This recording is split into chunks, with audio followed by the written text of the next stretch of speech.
বাগেরহাট জেলার মোরেলগঞ্জে দাঁড়িয়ে থাকা একটি কুঠি বাড়ি, দর্শনে নীরব অথচ ইতিহাসে গর্জে ওঠা এক উপনিবেশিক নিপীড়ন চক্রের স্মারক। রবার্ট মোরেল নামের এক ব্রিটিশ কালেক্টর, যিনি একসময় মোরেলগঞ্জের বাজারের কর আদায় করতেন ব্যত্রাঘাত ও অপমানের ভয় দেখিয়ে, আজ সেই নির্মম শাসকের নির্মিত কুঠিবাড়ি ধ্বংসপ্রায়, কিন্তু তার ইতিহাস যেন এখনও বাতাসে রয়ে গেছে। তৎকালীন মোরেলগঞ্জ বাজার, যেটির নাম তখন ছিল মুরারিচাঁদ বাজার, ছিল স্থানীয় ব্যবসার প্রাণকেন্দ্র। এই বাজার থেকে রবার্ট মোরেল আদায় করতেন খাজনা। মুসলিম কৃষকরা খাজনা দিতে না পারলে তাদের ধরে এনে মারধর করা হতো। রাইফেল প্লটনের নামে ভয় দেখিয়ে চলত নির্মম দমননীতি।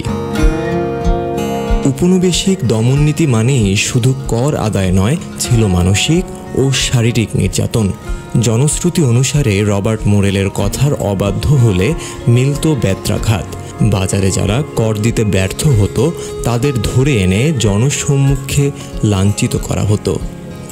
হাওলাদার তালুকদার তাকে অনুসরণ করতেন শুধু ভয় আর ক্ষমতার কারণে, নয়তো নিজের রক্ষা নিশ্চিত করতে। স্থানীয়দের একাংশ মনে করেন এই কুঠিবাড়ি কোনো ঐতিহ্য নয়, বরং এটি ইতিহাসের এক কুৎসিত দাগ, যা স্বৈর শাসনের প্রেতারক।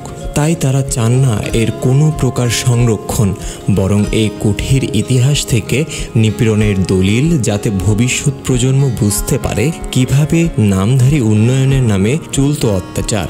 রবার্ট মোরেল কুঠিবাড়ি শুধু একটি ভবন নয়, এটি হলো ব্রিটিশ আমলের দমন পীড়নের প্রতীক।